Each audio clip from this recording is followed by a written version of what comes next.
funcionário que é contratado e que ele faz só o básico, ele faz o que tem que ser feito, o que tá lá no contrato.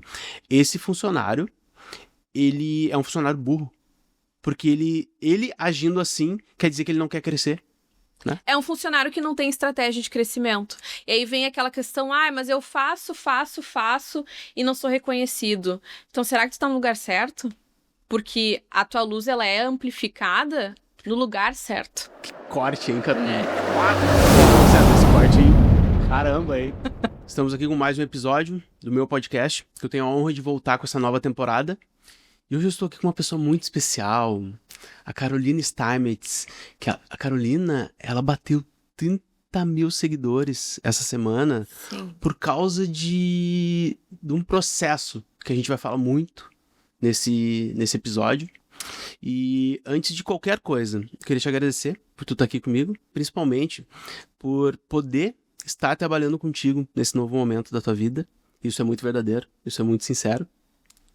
E eu queria te perguntar, quem é a Carolina Steinmetz? Primeiro, eu te agradeço por essa oportunidade, por estar aqui. E quero te falar de coração que é um prazer estar trabalhando contigo. E te agradecer por tudo que tu tem feito por mim até aqui. Quem é a Carolina Steinmetz? Esse ano foi um ano de uma grande transformação na minha vida profissional. E eu venho de alguns erros, alguns acertos.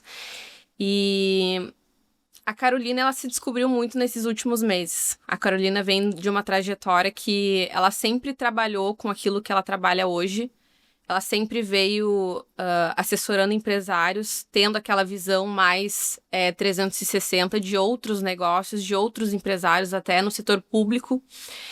E hoje ela descobriu, muito também graças a ti, ao trabalho que tu vem fazendo comigo, a Carolina descobriu hoje qual é a zona de potência dela. Então, a Carolina é uma pessoa que entra em um negócio novo, entra dentro de uma empresa, que veste a camisa daquela empresa, mas ela entra ali naquele campo de batalha e ela entra para ganhar. Então, independentemente do que está acontecendo ali, do problema, se não tem problema, ela quer alavancar aquele negócio. Então, hoje a Carolina sabe exatamente qual é a zona de potência dela. É justamente acompanhar empresários, acompanhar empresas, ver o que tem de gargalo ali dentro, o que tem de problema, o que tem para melhorar, olhar para a cultura, para pessoas, para processos e fazer aquele negócio ali entrar numa energia de expansão, de crescimento exponencial. Hoje essa é a Carolina. Eu queria dizer que eu estou muito no digital e a gente conversa todos os dias sobre isso e eu aprendo muito contigo sobre o mundo corporativo, porque é um mundo que eu não vivo. É o mundo do dia a dia das empresas, entende? Sim. Porque como a gente trabalha muito destinado a posicionamento de marca, criação de brand, aquela coisa toda, a gente acaba vendo muito e mostrando as empresas e as marcas da porta para fora. E tu entende muito da porta para dentro, Sim. né? Então, e as nossas trocas acaba com que eu acabo entendendo muito mais a fundo as marcas e as empresas, não de uma forma rasa. Porque o mundo inteiro vê as empresas de uma forma rasa, eles só veem os recortes que a gente, que é marqueteiro, que a gente quer mostrar pro público, né? Uhum. Só que, cara, dentro de uma empresa tem muita coisa acontecendo. Dito isso, eu queria te fazer uma pergunta. O que faz realmente uma CVO?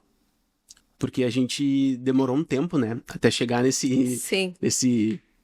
essa eureka, Sim. digamos assim. Eu queria que tu explicasse tanto pro meu público quanto pro teu, o que é realmente na prática o trabalho de uma CVO. A CVO vem de alguns cargos que a gente chama que estão no C-Level. Então, a gente tem o CEO, que é a figura que todo mundo conhece, e ao lado do CEO, ligados a ele, a gente tem outros cargos que são C-Level. Então, a gente tem CVO, que é o meu trabalho.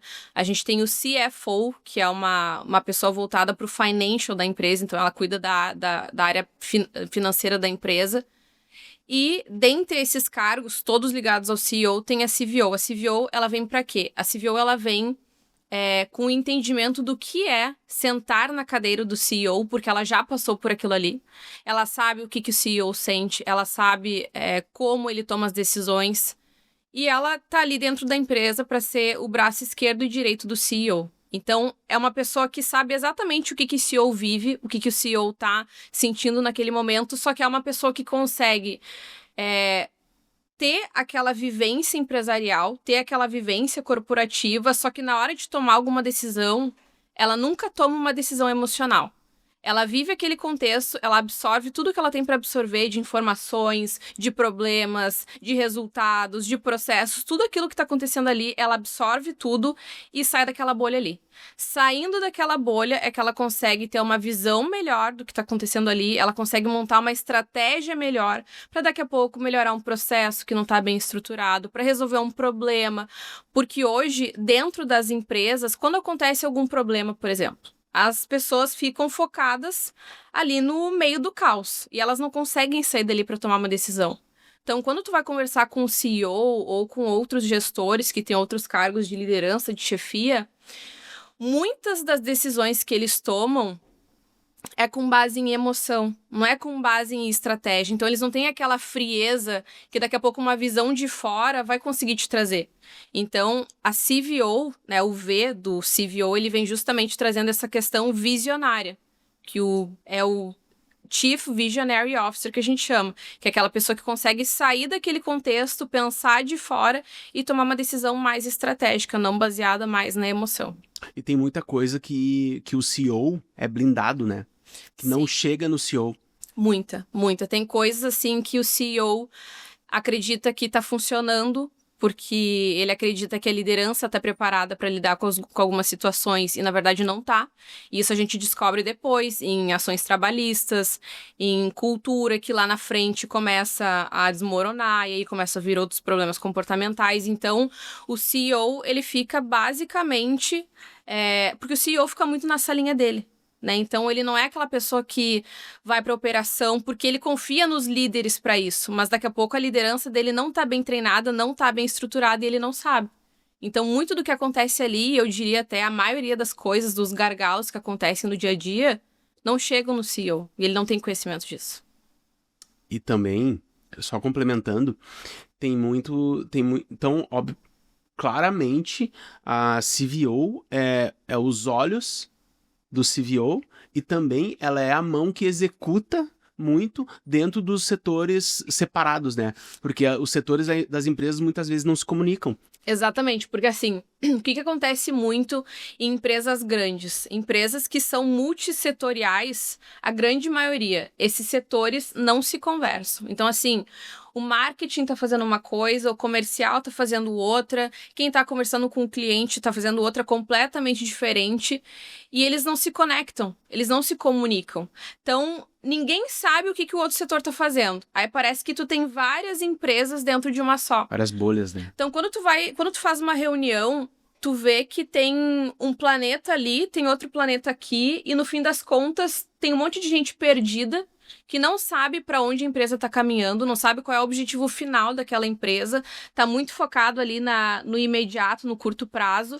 E para tu engajar uma equipe, para tu construir uma cultura de longo prazo, de resultado, tu precisa fazer todas essas equipes, todos esses setores dessa empresa que é multissetorial, entender que ela é multissetorial.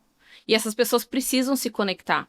E o objetivo não é só lá na frente, o objetivo é o quê? É no dia a dia essas pessoas entenderem o que elas estão fazendo, o porquê que elas fazem aquilo e de que forma elas estão fazendo. Assim tu consegue engajar uma equipe. E hoje, infelizmente, na grande maioria das empresas que tem vários setores, não é o que acontece. Tô lembrando das coisas que a gente conversa em reunião.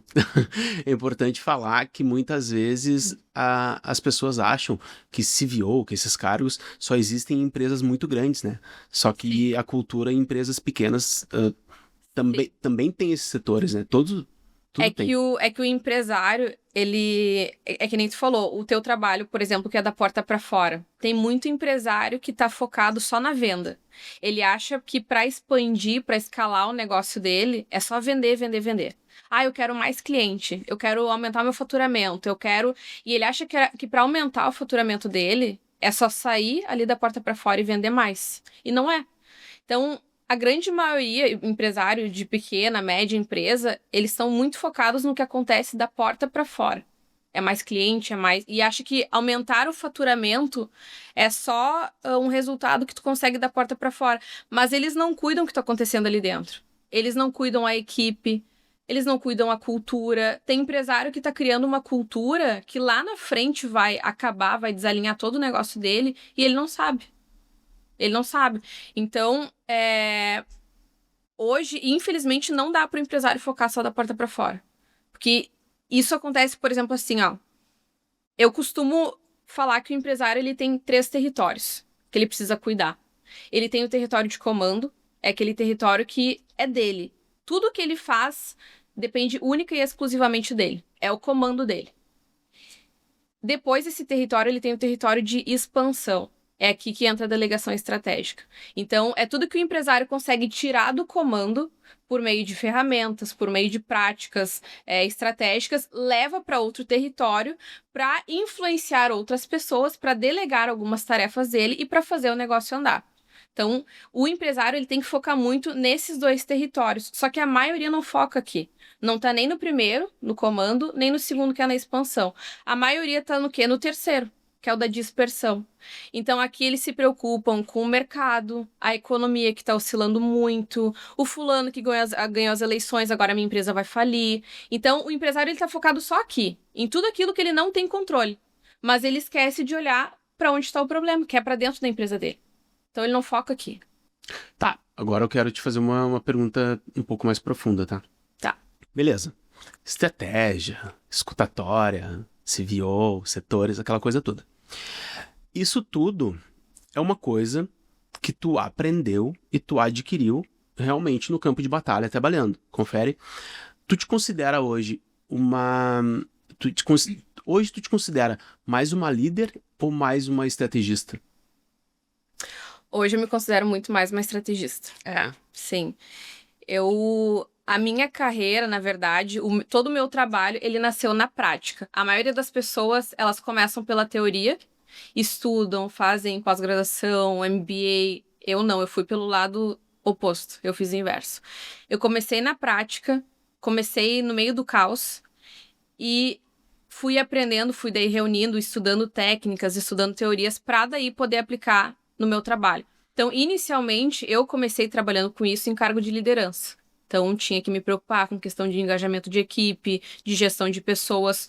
Hoje, o meu trabalho é muito mais voltado para estratégia. Estratégia de cultura, estratégia de pessoas, estratégia de processos. Então, o meu foco maior é dar ferramentas para outros líderes, para que esses líderes sejam, então, porta-voz desses pilares que eu trabalho e dessas estratégias que eu monto junto com eles.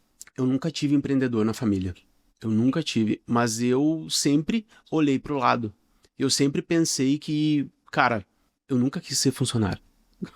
Nunca quis ser. Eu nem tenho carteira de trabalho. Isso é sério, eu nem tenho carteira de trabalho. Cara, eu tinha carteira de trabalho porque uma vez, quando eu trabalhei no McDonald's, aqui do Canoa Shopping, eles assinaram. Eu fiquei 3 meses e vazei. Desde então, nunca mais tive carteira de trabalho. Onde que eu quero chegar?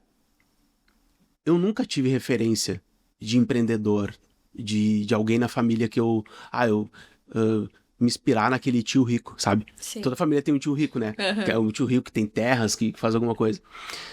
Como que é pra ti ter convivido e conviver ainda com um CEO dentro de casa, que é o teu pai? Que essa convivência, como que essa convivência moldou a tua bagagem? Eu sou neta de empresário, filha de empresários, e eu acredito que a minha maior bagagem vem daí. Eu me lembro uma vez, quando eu era criança, que eu sentia muita falta do meu pai. Ter pai empreendedor é ter um pai um pouco ausente de casa. Então, e quando eu era criança, eu não entendia muito isso. Eu lembro que eu escrevi uma carta pro meu pai falando pra ele que não tinha problema se eu ganhasse menos brinquedos, se eu tivesse menos condições, mas que eu queria ter meu pai mais presente em casa. Ele pegou aquela cartinha assim, depois sentou comigo na minha cama e falou assim: filha, tava acontecendo algumas questões no trabalho, que ele tava mais ausente, ele falou assim: filha, a grande questão é que o trabalho do pai exige muito mais do pai do que possa parecer. E ali dentro da empresa, não é só a vida do pai. Então, o trabalho que o pai exerce ali dentro tem impacto em mais de 150 famílias que estão ali. Então, quando ele falou aquilo, eu nunca mais vou me esquecer dessa cena. Eu era criança. E quando ele falou aquilo, eu entendi que empreender é muito mais do que fazer algo por dinheiro, é muito mais do que lucro, resultado. Empreender é servir com um propósito. É tu entender que tu tem a oportunidade de ter uma empresa, de gerar empregos, de gerar oportunidade, de gerar oportunidade de crescimento para aquelas pessoas, mas também tu precisa olhar para além daquilo ali. E o meu pai me trouxe isso muito, porque existe uma frase que falam que é todo CNPJ, por trás de um CNPJ, existe um CPF que nunca desistiu. O meu pai trouxe a visão que por trás de um CNPJ existem vários CPFs que nunca desistiram.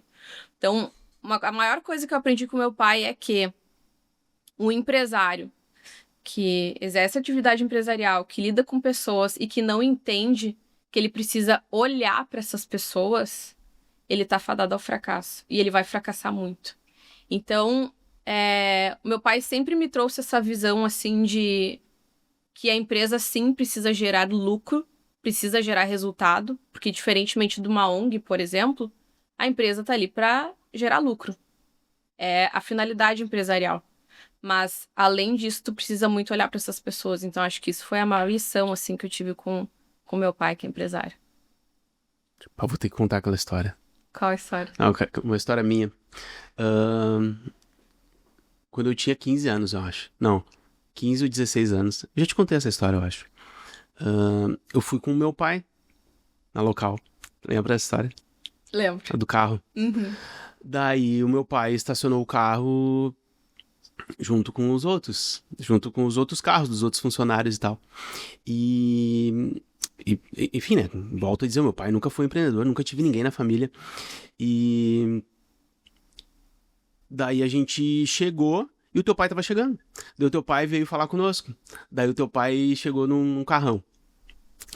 E daí aquilo me deu um estalo bem assim, ó. Esse carrão é dele, tá, ok. Daí lá é o carro dos funcionários. E, obviamente, né, o carro dos funcionários eram carros mais humildes. Daí, isso me deu um estalo na hora, bem assim. Eu vou ter o carrão. Eu vou ter um negócio. Eu não posso ser funcionário. Eu tenho que empreender. Daí eu comecei a entender o que os donos, que os chefes faziam e como que eles se... O que aquele cara faz? Imagina o mundo que esse cara carrega, Sim. Entende? Sim. O grau de responsabilidade. Então, desde então, esse dia eu lembro como se fosse hoje. Daí eu perguntei pro meu pai, né, na volta, porque eu era moleque, né? E o meu pai falou, não, filho, é que... Daí ele falou do teu avô, entende? De todo o processo da empresa. Daí ele falou, tá, pai, mas quanto tempo ele trabalha por dia? Tem dias que a gente vai embora e ele fica. Sim. Entende? Cara, isso é uma coisa assim que... E a gente que empreende não tem hora, né? Não. Então, só que isso pra mim foi uma coisa assim que virou a chave. Eu tinha te contado essa história já, né? Eu queria que tu me falasse de mulheres no mundo corporativo que exercem cargos de liderança que elas têm energia masculina. Esse é um assunto bem delicado e que muitas mulheres não conseguem lidar com isso. Inclusive, ontem eu estava conversando com uma amiga sobre isso. O que acontece? A mulher que exerce um cargo de chefia, de liderança, ela precisa botar a energia masculina dela ali. Isso é inevitável. Só que se essa mulher não souber balancear, equilibrar essa energia, se ela tá num relacionamento, se ela é casada, tem namorado, enfim, se ela não consegue equilibrar essa energia, o relacionamento dela não vai dar certo.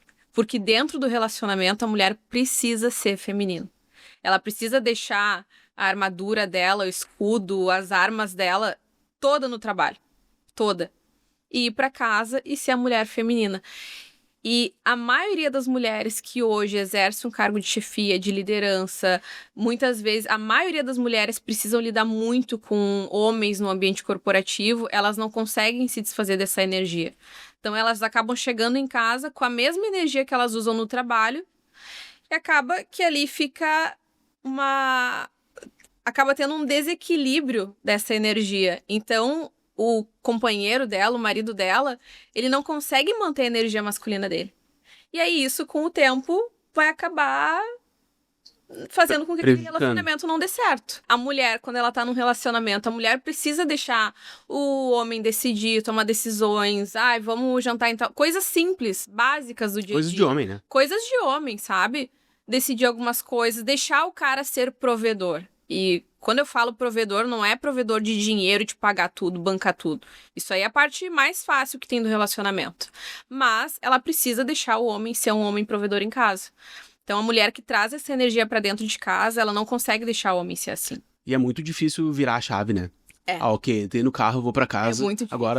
Agora tem que ter energia feminina. Isso, é muito difícil. É muito difícil e a maioria das mulheres não consegue. É bem difícil. Mas tem que conseguir. É? Como é que se consegue? Tem que virar a chavezinha. Tá, e tu, pelo cargo que tu exerce nas empresas, em consultoria e mentoria e tudo mais, hoje, depois de tanto treinamento que tu fez, de tanto trabalho, tu consegue ter essa distinção? Não só em relacionamentos, entende? Mas eu digo pra tudo. É que assim, a mulher, quando ela tá muito no campo de batalha, que é o meu caso, a minha cabeça não para. Então, eu tô sempre com a energia de expansão, de crescimento, de alavancar, de pensar pra frente. Eu tô vendo um seriado, do nada, eu olho alguma coisa que me lembra de um cliente, hoje eu tô lá pensando numa estratégia, como que eu vou resolver, enfim. Então, a cabeça não para. Só que chega um momento, depois de tu tanto exercer essa função, depois de tu ter tanto essa energia masculina, que tu passa a querer ter um momento só feminino. Tu passa a querer deixar aflorar essa energia feminina. Então, a mulher meio que cansa, sabe? Cansa de estar toda hora nessa energia de expansão, de crescimento, de luta, guerra. Então, chega uma hora que a mulher, ela só quer ser cuidada. Então, mesmo que ela não esteja casada, não esteja num relacionamento, ela quer ter o momento dela. Ela quer ser mulher. Que legal. Beleza, agora vamos pro outro lado da moeda. Vamos. Não outro lado da moeda, uma outra coisa. O mundo é machista. Muito. Tu concorda? Uhum. Tá, beleza. Mas como tu acha que uma mulher, independente do cargo dela, deve se blindar do machismo dentro do mundo corporativo das empresas? A mulher, antes de mais nada, ela precisa entender que ela precisa ser estrategista em tudo que ela faz. Tudo. Seja no relacionamento, seja no trabalho dela, em tudo. A mulher que não entende que ela tem todas as armas possíveis e impossíveis para ser uma pessoa estrategista em tudo que ela quer, ela não vai prosperar em nada. Então, assim, a gente vive num mundo machista? Óbvio que sim. Não é que nem antigamente, mas sim. Ainda vivemos um grande descompasso entre homem e mulher. Isso é fato, ponto final. De que forma a mulher combate isso? Tem mulher que acha que combate isso chegando, gritando, querendo empurrar alguma coisa. Não, o lugar de mulher é onde ela quiser. É verdade. O lugar da mulher é onde ela quiser. Mas ela não vai conseguir nada no grito. Então, assim, a mulher estrategista, o que ela faz? Primeiro, ela observa o cenário que ela está inserida. Ela observa. Ela fica quieta. Ela não sai falando. Ela observa quem tá ali, ela observa como essas pessoas agem, o que essas pessoas fazem, de que forma essas pessoas se portam. E assim que ela tiver uma oportunidade para se manifestar, uma oportunidade de falar, de expor o pensamento dela, a forma que ela pensa, de expor o trabalho dela, é o momento que ela tem de mostrar para todos ali que ela merece estar no lugar que ela está ou até num lugar acima daquele que ela está. Provar com ações. Provar com ações. Então, não tem essa oportunidade. A mulher estrategista vai lá e cria essa oportunidade. Então, a mulher tem que olhar para um todo, ela tem que sair da bolha.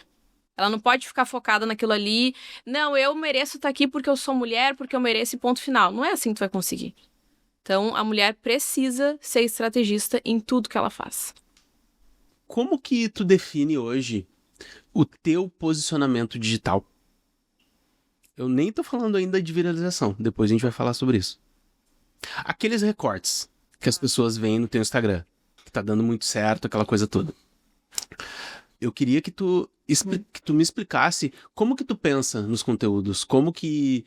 Porque eu e tu, a gente sabe que é realmente da tua vivência, entende? Sim. Mas eu queria que tu explicasse, assim, a intencionalidade, como tu chega naquela linha editorial. Todos os conteúdos que eu gravo, que eu posto ali, tudo vem de algo que eu vivi. Tudo. As pessoas acham que daqui a pouco, eu tô falando pra elas. Não, eu tô falando de coisas minhas que eu sei que eu tenho em comum com as pessoas também. Agora, hoje a gente vive num mundo digital em que as pessoas entendem tudo da forma que elas querem entender. Então, quando a gente trabalha com o digital, a gente tem que ter duas linhas. Primeiro, tu tem que mostrar, te posicionar da forma correta, mostrando aquilo que tu é. Mostrando o teu trabalho. E é muito difícil fazer isso. É muito difícil tu fazer isso num vídeo de 1 minuto, 1 minuto e meio. É muito complicado, porque acaba ficando algo mais raso. E segundo, tu tem que conseguir ainda chamar a atenção das pessoas. E para isso, tu tem que ter intencionalidade. Então, querendo ou não, a pessoa que prospera no digital hoje é aquela pessoa que entende que ela precisa mostrar aquilo que ela sabe, aquilo que ela é, mas também aquela pessoa que sabe chamar atenção. Tem que ser intencional e estrategista. Tem que ser intencional e estrategista, exatamente. Mais uma vez, a pessoa tem que ser estratégica. Recentemente, o Instagram da Carol viralizou com um vídeo de uma palestra que tu deu em Dubai, onde o recorte dessa palestra era um trecho onde tu falava que funcionário não merece bonificação. Só que as pessoas esquecem que aquilo é um recorte da palestra. Sim. Entende? Mas tu realmente fala que funcionário não merece funcionário bom não merece bonificação. Sim. Então, eu queria que tu respondesse isso agora com todo o tempo do mundo, com todo o contexto, não apenas em 1 minuto e meio. Aquilo ali foi um trecho de 20 segundos, eu acho, de uma palestra de mais de meia hora que viralizou. E o que eu falo ali? Por que eu falo que funcionário bom não merece bonificação? O que é o funcionário bom? Quando tu faz um processo de contratação dentro de uma empresa, o que tu espera contratar é uma pessoa boa. É uma pessoa que vai cumprir horário, que vai fazer exatamente aquilo que ela é paga para fazer, que vai ter responsabilidade, se atende o público, que vai tratar as pessoas com cortesia. Isso é um funcionário bom. O que ele está fazendo? Ele está fazendo aquilo que o contrato dele prevê. Então, ele faz X, ele recebe Y. Esse é o funcionário que não precisa de bonificação. Ele não merece bonificação porque ele está sendo pago para executar um bom trabalho. E ele está executando e está tudo certo. Agora, o que as empresas fazem? As empresas tratam esse funcionário que faz um bom trabalho, que faz aquilo que ele foi contratado para fazer, a empresa trata ele da mesma forma que trata os outros que vestem a camisa, que têm um senso de dono, que entregam muito além do que aquele funcionário está entregando, que antecipam os problemas, que criam as soluções para o que pode acontecer lá na frente. Aí o que acontece? Esse funcionário é bonificado, chega no final do mês ele é bonificado e muito merecidamente, mas o outro também é. Então, qual funcionário que merece ser bonificado hoje? Aquele que veste a camisa. Aquele que faz além. E no vídeo eu falo basicamente isso. O funcionário bom é aquele que faz um bom trabalho. Tudo certo, mas o que merece bonificação é aquele que entrega mais. Que tem o senso de dono, que faz além. Porque hoje o funcionário que é excepcional, que é bom de verdade, que veste a camisa, ele quer o quê? Ele quer direcionamento ali dentro. Ele quer clareza, ele quer um cenário, ele quer um ambiente onde ele entenda e ele veja que sim, ele pode ser reconhecido se ele fizer mais. Ele quer um cenário de meritocracia, ele gosta desse cenário, porque ele sabe que se ele fizer a mais, ele vai receber mais que os outros que fazem o básico. Então, quando a gente entra com bonificação como recompensa, esse é o grande problema do empresário. Ele usa bonificação como recompensa, ele tem que usar como ferramenta. A bonificação tem que ser uma estratégia de fortalecimento de cultura ali dentro. E o empresário não faz isso. O que acontece? A cultura, a liderança daquela empresa ali, ela tá mal treinada, ela tá mal posicionada, ela não sabe fazer uma boa gestão. E a bonificação vem, o empresário pega a bonificação achando que aquilo ali vai tapar os furos da liderança, vai tapar os furos da gestão. Só que daí ele vai acabar desmotivando aquele funcionário que faz além. Então, esse é todo o contexto, todo o cenário de que o funcionário bom não merece bonificação, porque quem merece é o excepcional. Ótimo. Perfeito, entendi. Tá, mas então, em miúdos, tu tá querendo me dizer que o funcionário que é contratado e que ele faz só o básico, ele faz o que tem que ser feito, o que tá lá no contrato, esse funcionário, ele é um funcionário burro. Porque ele agindo assim, quer dizer que ele não quer crescer? Sim. Eu sabia já. Ele é um funcionário burro. Meu Deus. Vou ser cara. cancelado Não, de novo. Não, foda-se. Mas a real é essa, né? É, a real é essa. Eu diria até que, só pra gente não falar burro, porque eu acho meio ofensivo, mas foda-se também, é um funcionário acomodado. Né? É um funcionário que não tem estratégia de crescimento. E aí vem aquela questão, mas eu faço e não sou reconhecido. Então, será que tu tá no lugar certo? Porque a tua luz, ela é amplificada no lugar certo. Hoje, o teu trabalho como CVO, tanto consultoria quanto mentoria, o que realmente para as empresas é mais efetivo? Tu diz entre a mentoria e a consultoria? Porque é os teus dois produtos, Sim. né? Na verdade, assim, a mentoria, ela é voltada para o indivíduo. Então, o que a gente trabalha na mentoria? O empresário, o líder, o gestor, que não sabe ser chefe, que não sabe delegar, que tá perdido, que tem muita mudança, que tá no meio de um caos e não tem um direcionamento. Então, a mentoria, ela transforma o empresário. Em estratégia também, né? Em estratégia. Então, a gente usa ferramentas, a gente tem técnicas de transformação pro cenário do empresário em si. A consultoria, não. A consultoria, ela olha para a organização, ela olha para a empresa. Então, dentro da consultoria, eu trabalho com 3 pilares: cultura, pessoas e processos. Então, ali o meu olhar, ele não é voltado só para o CEO. Ali o meu olhar é voltado para a organização como um todo. Então, em termos, de forma bem resumida, a mentoria, ela transforma o empresário.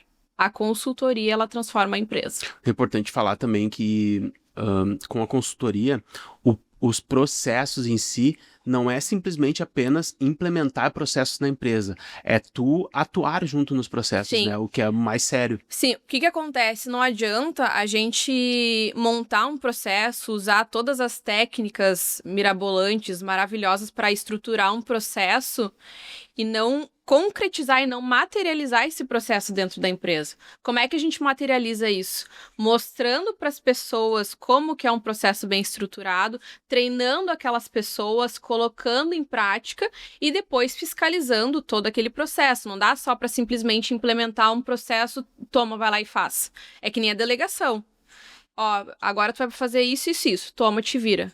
Não vai dar certo. Então o processo, ele exige literalmente um processo. Tu verifica quais são os gargalos que tem ali naquele processo, tu vê o que pode mudar, o que pode manter, o que tá funcionando, o que não tá. Faz um processo novo ou implementa mudanças naquele processo ali, treina aquelas pessoas e depois faz o acompanhamento. Tá funcionando, ok, aí tu consegue sair um pouco de cena, mas o processo ele tem que estar sempre bem fiscalizado. Tanto eu como empresário, ou os empresários que tu trabalha e tudo mais, existe um padrão de comportamento, né? Nos empresários. Óbvio, né? Que cada nicho vai variar um pouco. Porém, uma coisa muito importante de se falar é que quem vê tu falando, quem não tem o contexto real de tu falando, vai achar que o teu trabalho vai fazer X. Só que no final do mês, o teu trabalho bem aplicado, bem certinho, é muito mais lucro para a empresa, né? Sim. Porque muitas vezes as pessoas podem confundir o teu trabalho com RH, com qualquer outra coisa. Só que, cara, os teus cases que a gente conversa e tudo mais, olha quanto de economia que o teu trabalho traz para a empresa. Desculpa. Vai. Não, eu ia dizer, olha quanto, porque as pessoas querem vender mais. Sim. Só que muitas vezes elas não entendem que o trabalho de uma CVO vai fazer a pessoa economizar mais. Mas aí é que tá. como o empresário, ele tá focado no quê? É na porta para fora, é na venda. Eu quero vender, vender, vender. O trabalho da CVO é o quê? A decisão final sempre vai ser do CEO. Mas eu, enquanto CVO, eu tenho a obrigação de te mostrar todos os gargalos que tu tem ali e mostrar tudo que pode ser, daqui a pouco, um passivo na tua empresa. Então, isso aconteceu com um cliente meu. Ele queria focar só na porta para fora. Não, eu quero vender, eu quero aumentar o faturamento, eu quero fazer isso. Eu falei, ok, podemos trabalhar da porta para fora, sim. Mas aqui na porta para dentro, tu tem um gargalo XYZ. Não, mas ok, deixa assim, vamos focar. Tá. Ele aumentou o faturamento dele. Depois de 6 meses, 7 meses, ele recebeu um prejuízo, uma ação trabalhista. Da onde? Daquele gargalo que eu avisei pra ele. Então, assim, não é simplesmente aumentar o faturamento e não olhar pra dentro. Porque ali hoje pode estar tudo certinho, tudo redondinho. Mas sabe aquela coisa, eu faço muito essa comparação com tu tá dirigindo um carro e furou o teu pneu. Tu pode seguir rodando, tu pode parar num posto, calibra o pneu. Vai andar mais um pouco. Aí tu vai ter que calibrar de novo. Tu anda mais um pouco. Mas uma hora, isso vai te trazer um problema. Ou então tu vai ter que estar sempre tapando aquele furo ali. Se tu não arruma aquilo ali logo, o prejuízo lá na frente ele vai ser muito maior. E é isso que o empresário não vê. Porque o empresário, ele quer coisas muito palpáveis e no momento. Então, ele acha que aquilo ali é um gargalo, que tá tudo bem, que ele vai levando, vai empurrando com a barriga, e daqui a pouco lá na frente o prejuízo dele é muito maior. E aí ele toma um choque. É um choque de realidade. Porque aquele faturamento que ele lutou pra ter, que ele lutou pra vender, pra ter mais cliente, já se perdeu naquele prejuízo que ele teve ali dentro. Então, acaba que a porta pra fora dele acabou só tapando um furo da porta pra dentro que ele poderia ter resolvido antes. Que massa. Estamos no final do ano. Sim. O que tu espera para 2026 do teu trabalho? Eu espero, com o meu trabalho, conseguir conscientizar mais os empresários a entenderem que o maior problema deles, da empresa, desses empresários, tá dentro dele, tá dentro da empresa deles. Então, o que acontece muito hoje? As empresas contratam as pessoas pelo currículo. Esse eu acho que vai ser o maior foco de 2026. É olhar muito mais para o comportamento, porque as pessoas hoje contratam currículo, mas demitem comportamento. Elas querem contratar rápido, mas treinam devagar. Então, tu vê muitas empresas hoje, contrata, demite. Mas tu vai olhar depois, quando tu pergunta para a gestão, ali, ó, o problema é ele que não sabe trabalhar. O problema é ele ali, ó, fez tal e tal coisa errada. Mas quantas vezes tu parou pra falar para aquele funcionário exatamente aquilo que tu esperava dele? Quantas vezes tu parou pra treinar aquela equipe antes de tu começar a cobrar ela? As empresas não estão preocupadas em fazer isso. Então, eu acredito que o meu maior foco de 2026 vai ser conscientizar esses empresários, trazer essa conscientização para dentro das empresas, para que elas entendam que o crescimento exponencial da porta para fora vai depender da base sólida que a gente vai construir dentro daquela empresa. Queria te agradecer mais uma vez. Eu que agradeço.